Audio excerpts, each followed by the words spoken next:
And I think around the time that much of the development of this church, there was this, they believed that they saw three suns rising in the sky, which was supposed to represent the three sons of York, Right. which was at the, beginning of the Wars of the Roses. So you had Richard, George, and Edward, late Edward IV, and that was the whole. It was this sort of thing. Well, we saw three suns rising in the sky. That's an omen that these, the three sons of York. And I mean, who knows what that could have been? It could have literally just been, as you say, some kind of celestial event.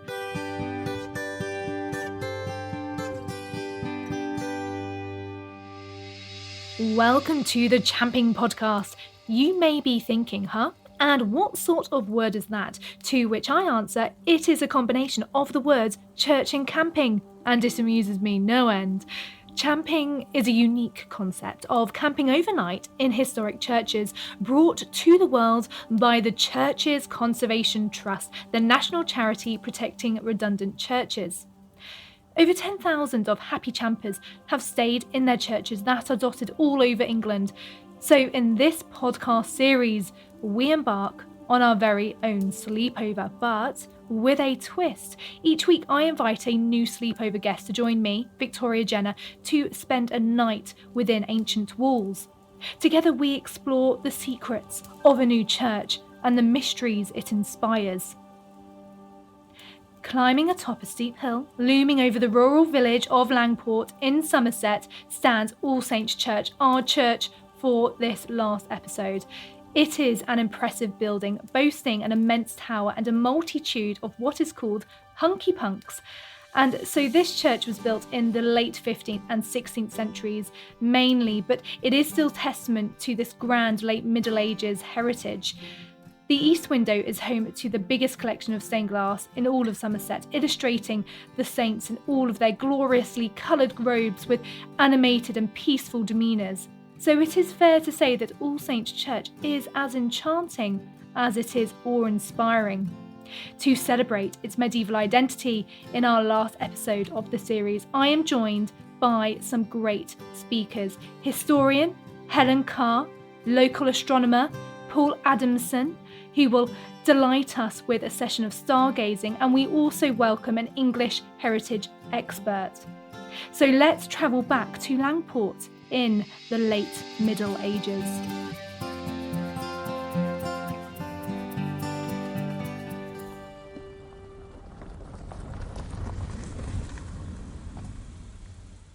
So I'm so excited to be here. I've just been dropped off by a taxi and it's very, very remote. And I'm at Mulchaney Abbey, and it's otherwise known as the Great Island Monastery. Mulchaney Abbey lies in a watery landscape, which I have come to via winding country roads. It is 2 miles south of Langport and 20 miles from Glastonbury, and was once a thriving monastic site, yet now sits in ruin, remote and quiet, like a little island in the centre of the Somerset Levels. I spoke to senior properties historian for English Heritage, Michael Carter, to learn more about the history of the site. And if you go outside, there's nothing left of the church. There's just this imprint of the church. You can see where the Anglo-Saxon church was, quite diminutive, quite small, when you see what it's replaced by after the Norman conquest, and building works continue on the church right up until the 14th century. It was probably being remodeled, into the 16th as well. A lot of the cloister buildings had gone as well. For instance, the chapter house where the monks would have gathered for their daily meeting, and above it would have been the dormitory range. But what we do have at Mulchaney is an incredible sequence of buildings, which was used by the abbot, including what we call his parlour or his chamber. And attached to that was a kind of long gallery that would have connected his hall and his chambers with the monks' dormitory in the East Range. There are 2 wonderful kitchens created out of a single kitchen in the 14th century, around about the time when monks get the right to eat meat a few times a week. And I think that would have necessitated the creation of a meat kitchen as well as a kitchen for use on other days. Now, the rule of St. Benedict, which regulated life at Mulchaney, is very strict. It says that monks can't eat meat in the refectory. So they get around by that by not eating meat in the refectory, by eating it in another room, which you might be able to see at Muchelney as well. There's a room that used to get interpreted as just a lobby, or at one point a bit like a Roman villa, the summer dining room. But in actual fact, I think it was probably the misericorde where the monks ate meat 3 times a week, but they needed a separate kitchen for that as well. This wonderful, wonderful worn stairway leading from the ground floor of the kitchen range and joining where the misericorde is, and leading up this wonderful staircase with a little turn at the top leading to the abbot's parlour, which I think probably would have been used for ceremonial occasions rather than for his daily relaxation and leisure. It has this wonderful fireplace in it, this wonderful ceiling, probably original to the room from around about 1430 to 1450, and some fragments of stained glass, medieval stained glass in the windows, including the monogram of an abbot there in the 15th century. And indeed, elsewhere at Muchelney, you can see these fragments of medieval stained glass, possibly reset from the church or elsewhere. And then also in the long gallery I talked about just a few moments ago, some absolutely wonderful wall paintings imitating expensive textile hangings, and some of them show the influence of the continental Renaissance. Muchelney was no backwater, and that's also shown by the remains of the cloister. Only the south range remains, but this wonderful cloister which would have had fan vaulting on the pattern of Gloucester Cathedral. A small monastery, we're only talking about 20, 30 monks or so. That's pretty okay, actually, for a mid-ranking monastery in the late Middle Ages.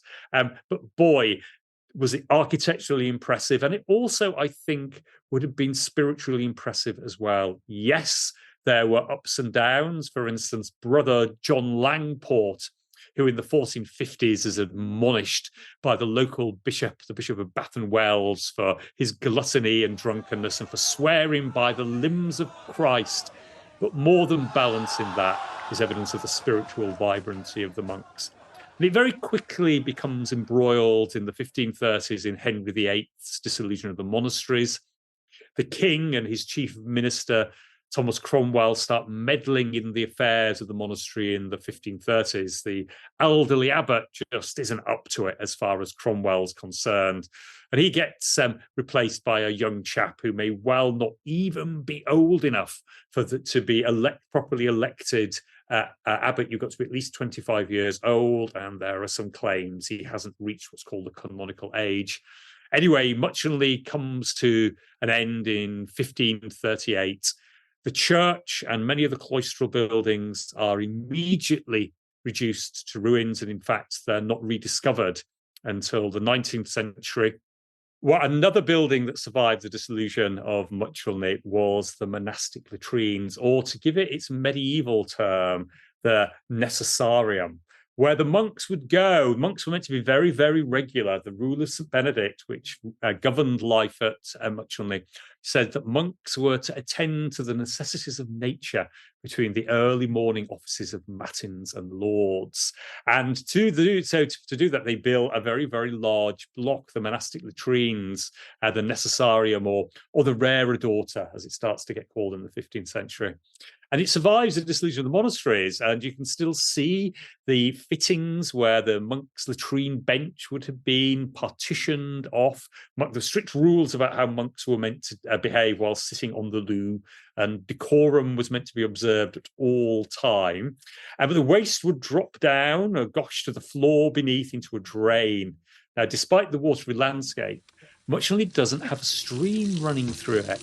It was supplied with water by a conduit, and that just didn't have the force to flush the loos, as was the case at a lot of other monasteries. So there's these 5 arches where the monastic servants every so often would have had to go in with a shovel to muck out the latrines. That would have been valuable fertilizer for the monastery's crops.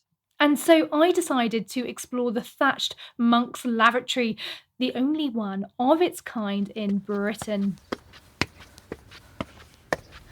Oh gosh, yes, there they are. And now there is a slight sort of window, which means that everyone would have seen you behind, if that was the case now. I mean, it smells considerably better, I'm guessing, than it would have done back in the day.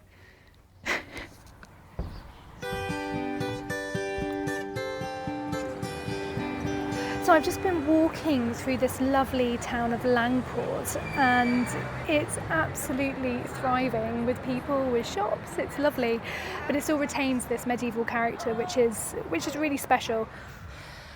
Oh, so I'm just walking up a very steep hill to the church, and for someone who I would like to think is quite fit, I do do quite a bit of running. Even for me, it's quite tiring. Oh, I can see it now in sight. Finally, let's get in and say hello to Helen. I can see Helen. Hello, Helen. Hello. It's Hi. nice to meet you. Lovely to meet you too. How was your journey here? It was good, actually. It was really good. I'm writing a book at the moment, and I managed to actually get some writing done. Something about writing on trains. I feel very productive. Helen Carr is an award-nominated writer, historian and podcaster specialising in medieval history and public history. She is also the author of best-selling book, The Red Prince, John of Gaunt, Duke of Lancaster, which was published in 2021. So tell me, when you first look at the church, what do you see? Well, I think like lots of churches, you see all the layers of history, and you see how they have been restored and repaired, and it's like every century makes its stamp on a church, isn't it? So you have little features which identify it to a particular era, and then you've got additions. So I think some of this church has definitely got some 19th century additions, and I think the tower looks particularly new. I think that's definitely been restored. I mean, beautifully restored. Instead of fairly, it's got Gothic elements to it, but it is 19th century. The stone is so much lighter, isn't it? In contrast, the stone's lighter. Yeah, it is, and it just looks much neater, much less weather beaten, and so that's quite clear. But then you have these little sort of features that I love about churches. Whenever I go to a church, I look for them, and there's these little corbels which are these little heads that sort of poke out from the walls, particularly around the windows. And there's this lovely arched window here, and you've got a couple of these really well preserved corbels. I think one of them might have been restored actually on the right side, but on the left, that's when they start. All the rain over the centuries has sort of eroded the stone, and you just get really just this sort of very basic features of a human face. And I think that does remind you of the humanity attached to these places, and how they were very much part of people's lives and lived experiences. And I think that's a wonderful thing, little feature in churches that I love to look for. Absolutely. And you get men and women, it's not just men on these corbels, not the faces of just men. You get female faces, and you get sort of gargoyles, and you get some wonderful expressions. But I like fantastical beasts. You do get from these fantastical beasts, but I think it's the sort of everyday people that I like to see, and who they might be attributed to, whether it's the master builders. Often that's the case, that they'd be modelled on people who are actually involved in the construction of the church, or members of their families, and those are the things I really love about churches. These intricately carved figures jutting out from the corners of the pinnacles, their grotesque faces twisted in serene and elegant expressions, hark back to Lady Margaret Beaufort, who was once Lady of the Manor and a major political figure in the Wars of the Roses. The portcullis, a strong, heavy grating that can be lowered down with grooves on each side of a gateway to block it. You usually find them on medieval castles. This held special significance for Lady Margaret, her son Henry VII, and grandson Henry VIII, who all used it as their emblem. The presence of these carvings and symbols hints at a rich but bloody history tied to these very walls of this ancient fortress-like church. So for listeners, could you just explain what is medieval, what is the period, and can you give a bit of context for the time? That's a really good question. Some people would start the medieval period literally after the collapse of Latin Christendom. So you're talking a really long time ago, like the 6th century. The period that I studied, the period of medieval history I would call the early medieval period, sort of pre-1066. So you're talking about the Saxons, the Vikings. That for me that would be more early medieval, but then you'd have high medieval, late medieval would be from 1066 onwards, which is the period I study, up until probably, I would say, for me it's probably the Tudors, the rise of the Tudors, the Reformation, probably pre-Reformation. But for some reason in my mind, the latest medieval goers will probably be Henry VII. There's something about the Henry VIII and the Reformation that sort of takes it into the early modern for me. So it's a vast period. It's a really big period. Really big. And the thing is, there is no real definitive, time, and it's a bit of a misnomer. People kind of just call, some people take medieval into the early 17th century, which I think is not quite, I wouldn't go that far, but for me it is very much that, I would say stopping around the Reformation, if not before. The suppression of the monasteries seems like quite a good definitive point to stop that period at. Yeah, so... I think so. I think it's when you had a lot of scholarly thinking that was starting to emerge with the rise of Luther and figures like that really threw all of the traditional ways of practicing faith. It really threw it into a different light and really threw people, and it really embarked on what I would call a series of wars of religion that occurred into the early modern. This church is dated back to 1202 and it was a chapelry of Hewish episcopacy, and it has a stone carving from the late 12th century on its south door that is very emblematic of this period. And we know that anti-clerical Lollards also preached in the chapel, and the churchyard was reconsecrated after being defiled by bloodshed in 1415. Do you know more about this period? Like what was happening at this time? Yeah, so the Lollard movement started to emerge in the later 14th century, particularly under a man called John Wycliffe, who was a theologian from Oxford. And he started to get support in the royal family. So you had quite a lot of the higher order members of nobility starting to support this idea and of Lollardy. And he was actually dubbed the flower of the Reformation. So it's really the sort of seeds of the Reformer thought were around Wycliffe. So it's this idea that the Bible should be translated into the vernacular. They had real problems with clerical wealth. So you see the sort of pattern that comes into the later Protestant movements. That's kind of where it emerged. And initially, people always had a problem with it. It caused a massive rupture within the church, and obviously the Catholic Church really did not support this movement. It was not in their interest at all to support it.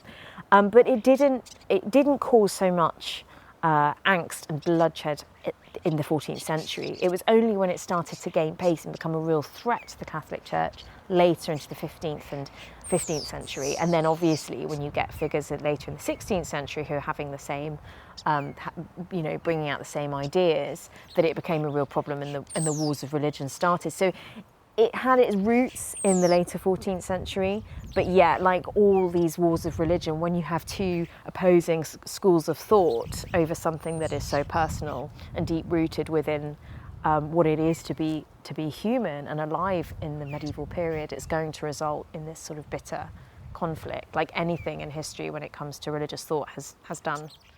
As time went on, Langport was still considered a chapel of Hewish episcopacy, but during the 16th to 18th centuries, the town officials tried different ways to improve church services. They hired organ players and singers and even paid preachers to give talks or sermons.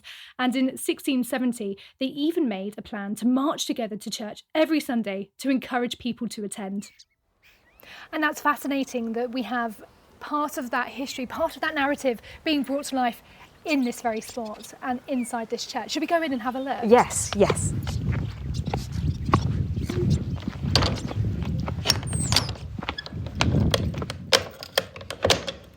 Stepping inside All Saints, one is immediately entranced by its sheer size, and we marvel at the tall medieval stained glass windows that stretch to the rafters.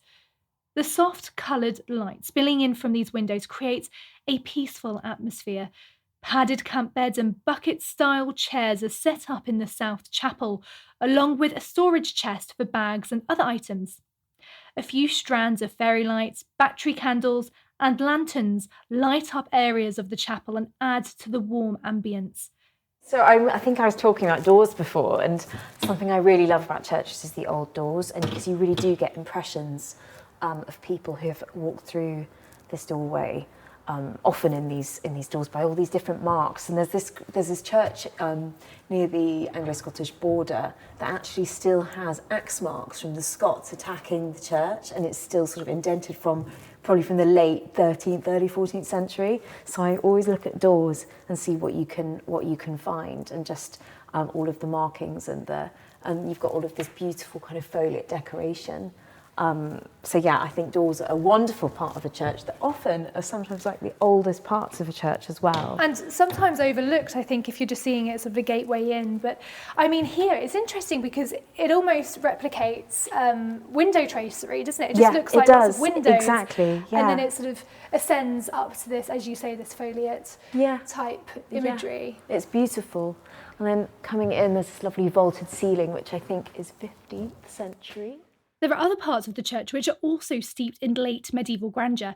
Helen has indeed noticed the south door, adorned with intricate perpendicular panelling and delicate foliage carvings, which leads to a stunning interior featuring a fan vault ceiling reminiscent of St. Peter and St. Paul's Church near the ruins of Mulchaney Abbey, dating back to 1490. More remnants of the late medieval era can also be found throughout the church, from the now blocked priest's doorway on the chancel south side to the ornately carved wooden ceilings, complete with intersecting beams and intricately detailed bosses. And let us not forget about the octagonal font, an impressive piece that replaced an old font stone which church wardens sold in 1589 after it had been lying waste in the churchyard. But, you know, originally in the medieval period, the church would have been elaborately painted. There would have been all of these different scenes of the life of the Passion of Christ, the life of Christ. It would have been such a vibrant experience. We would be smelling incense. It would be, it would be more noisy because you'd get more people in here. It's definitely, it's been obviously in the Reformation, everything was whitewashed and things were plastered over, but you still find some beautiful medieval wall paintings also that have survived over the centuries in these sorts of places. So thinking of it in that sense as well is quite extraordinary. But I suppose it's similar to the stained glass, and this church has several beautiful stained glasses. And I think all of that is really meant to evoke the sensory experience of being inside a church, particularly for people living in the medieval period, because, when they walked into these places, it was meant to be, you are in the realm of God. It's supposed to evoke every single sense within you. That's why you have the incense, and you've got the bright lights with the stained glass and the colours on the walls, and the chanting. I can imagine it just being this incredibly evocative experience. And then you've got, all of the very personal physical impressions on churches. So every element of a church, if you look closely, has somebody who has invested in something within it. And part of that was to have an enduring legacy within a church, because that was a way of committing yourself to God. It was also, minimizing your time in purgatory by giving money or giving alms to a church, and people would set up chanceries, or even simple things like having, dedicating pews to churches or building a window. And obviously people wanted to be memorialized in churches, and we're standing on an example of that. There's all of these monumental brasses and all these memorial brasses in the floor, and some of them are stone, but sometimes you do get the actual surviving brasses as well. I mean, we're surrounded by quite a few here, aren't we? Yeah. So 1, 2, 3, I 4, think 5, most 6, of around 10. These are 17th century. You've got someone who died here in 1665, so that could potentially have been a plague death, maybe. Because obviously the plague was 1665. The 17th century plague was, not the 14th century plague. But yeah, I think there's an interesting fact about the ones we're standing on here are stone, but in some of these churches you do get the brasses. And talking of plague and brasses, and possibly the reason for these stones as well, for some of them perhaps, is when you have so many people who are dying of plague who want to be memorialised, a really quick way of doing that for the people who could afford it was to use brasses rather than actually build stone monuments, because they literally just didn't have the craftsmen to build enough stone monuments for the people who were dying and needed to be memorialised. Well, on that rather macabre and chilling note, let's reflect on the fact that the church is indeed a living testament to the power and influence of two prominent local families, the Stuckeys of Stuckeys Bank and the Bajats. As Helen has noticed, their legacies are etched into every corner, from towering stained glass windows to intricate wall monuments. As the sun streams through the western window, it casts a golden glow over the final resting place of Walter Bajat, who you may know as the famed economist and constitutional expert who died in 1877.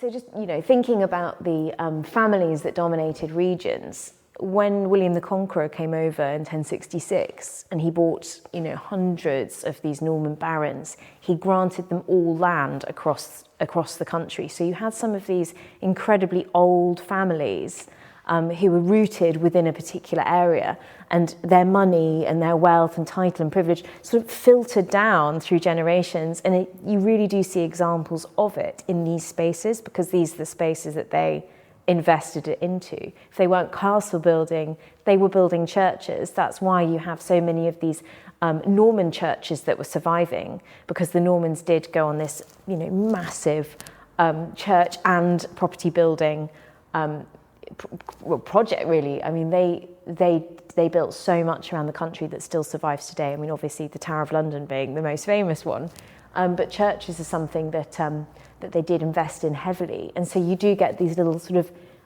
snippets of detail in these churches as to who some of these families were. And if you trace these families back, a lot of them have French names, or they sound slightly French, and that's because they came over with William the Conqueror, normally.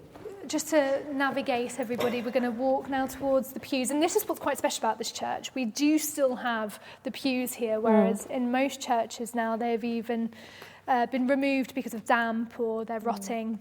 But if we move round here to the other stained glass windows, to the transept, we can find all of the camping materials. So we have our brilliant camp beds here, all laid out. I've got my eye on that hot water bottle. I know, I think it might get a bit cold tonight.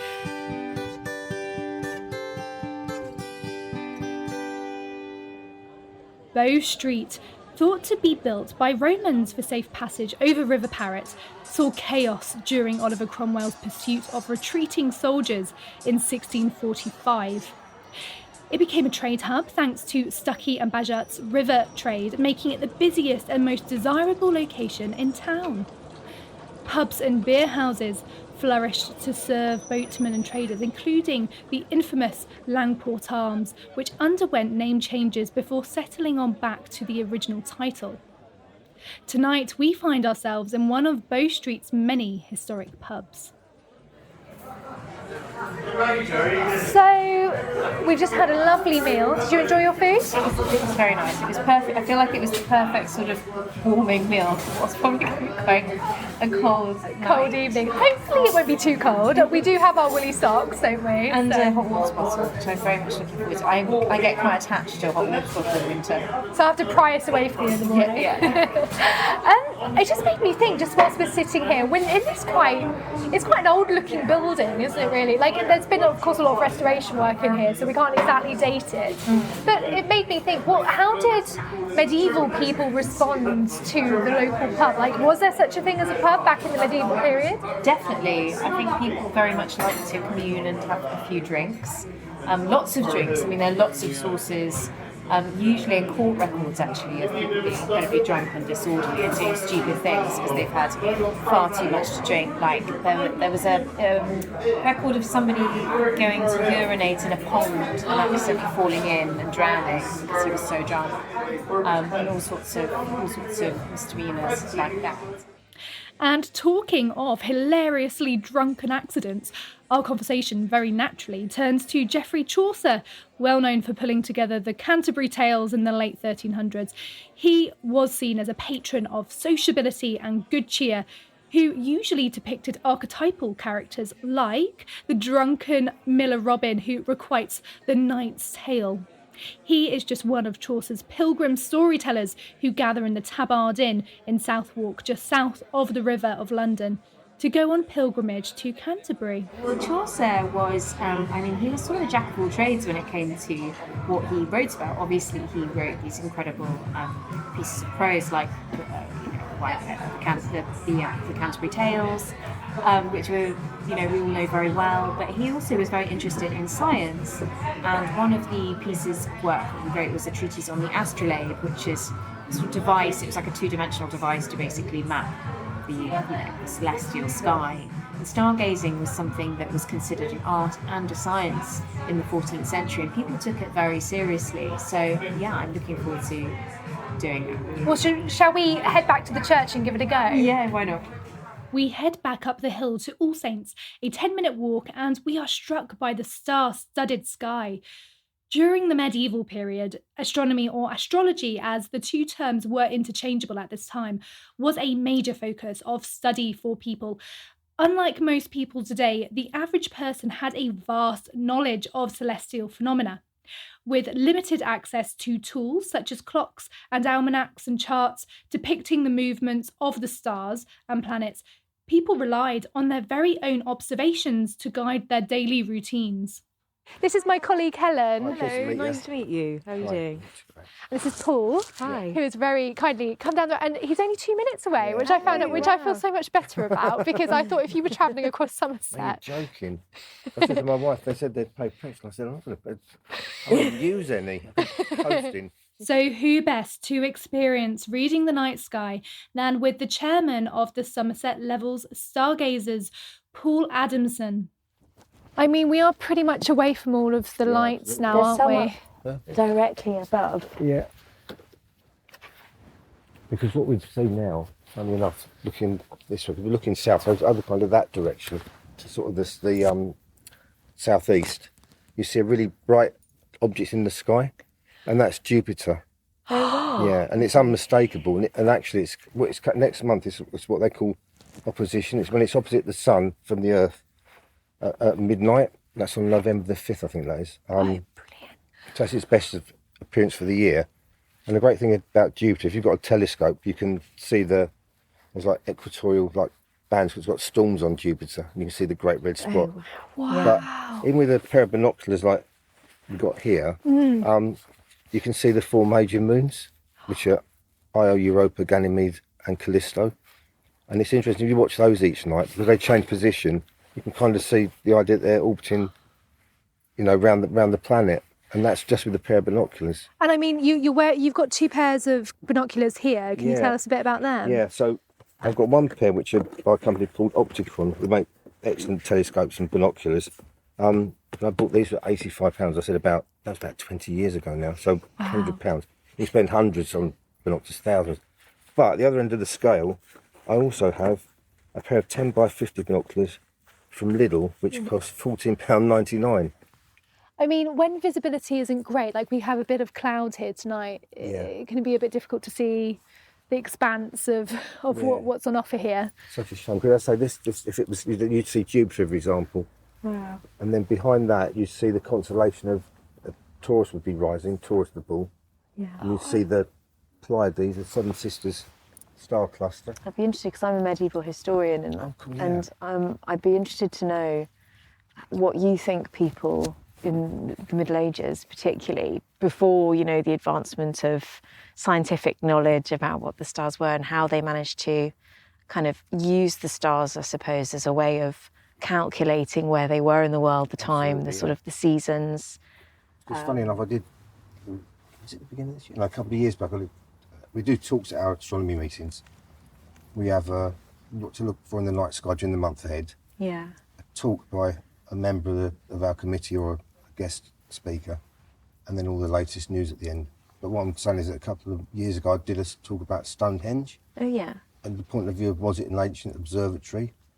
And also in the respect of, you're right, they knew when that star left the horizon, that's when we plant this, or when that's there, that's that. Which I think they took very seriously. Absolutely, You know, it was yeah. something that really governed the way people existed through the seasons, and they used the stars in the same way as we'd see the months now. They would sort Absolutely, of yeah. chart like where you were in I the. mean, we're kind of shielded from all that now, and obviously with the, our light pollution, things like that. Some people have never seen a proper night sky, so you do rely on all that, the other things to know what time of year it is, what season it is. Whereas with the stars, you would just know by that, and that's one of the most natural way of anything, isn't it? It's bizarre how humanity has changed. In the Middle Ages, they were always looking up, whereas now it feels like we're That's always true, looking yeah. down That's at our very true, phones, actually. or Yeah. at our everyday lives is they're very different to how it was back then.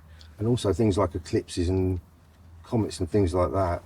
Even into, you're saying, to medieval times, they were kind of signs of danger or doom. And strangely enough, I mean, the one that appeared, Halley's Comet, in 1066, Yes, of course. was in the Bayeux Tapestry, and I always think Precipitated the coming of the Normans. absolutely. Yeah. So, and I always say, and people say, no. Well, I said, but did you realise that Comet Neowise, the last brightest comet, was just after the pandemic?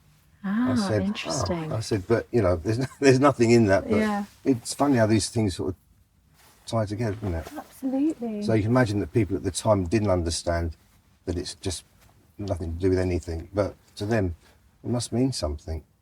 Well, exactly. And I think around the time that much of the development of this church, there was this, they believed that they saw 3 suns rising in the sky, which was supposed to represent the 3 sons of York, Right. which was at the, beginning of the Wars of the Roses. So you had Richard, George and Edward, late Edward IV.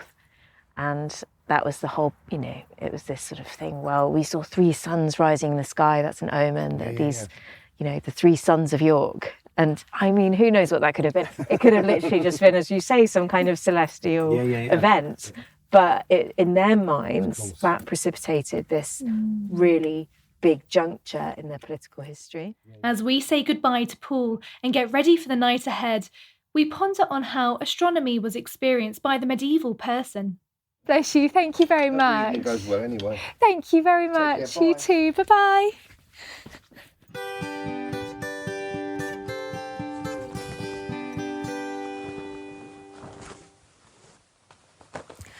Good night. Good night. You sleep well. You too. Hope you don't get scared by the face up ahead.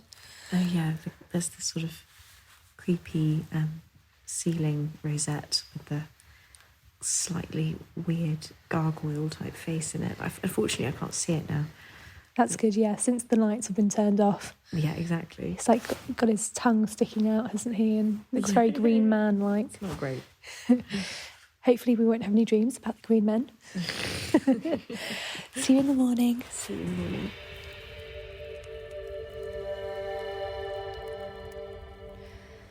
Morning, everyone. Morning. How did you sleep? Probably better than I thought I would. I think it was a very light sleep. I definitely woke up a few times sort of aware of where I was and aware of strange noises and actually just how echoey it is. The tiniest sound really echoes, doesn't it? It really amplifies. It picks up everything. Yeah.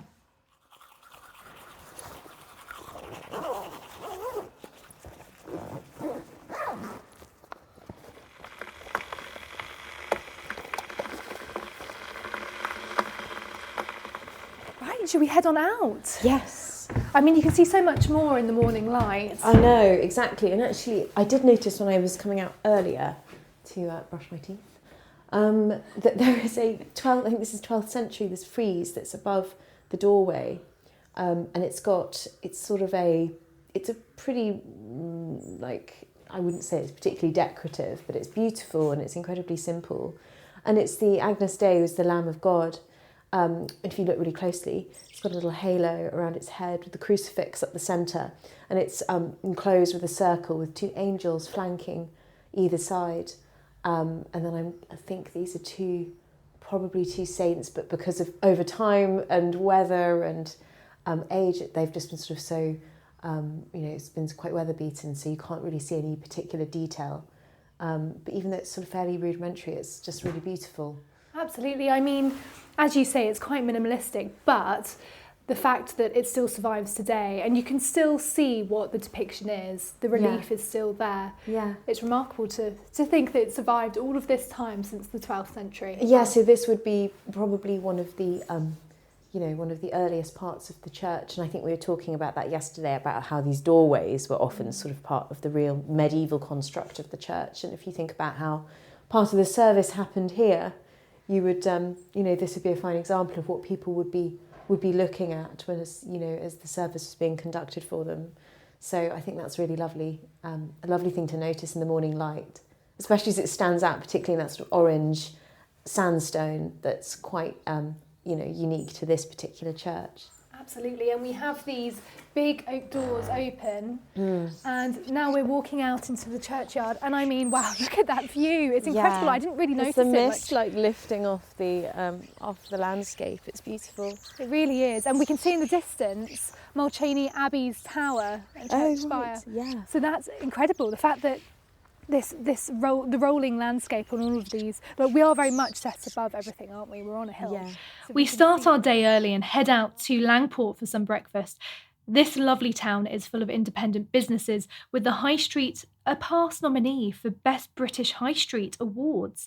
It is really bustling this morning, with a local farmers market installed in the main High Street, which is where we now find ourselves.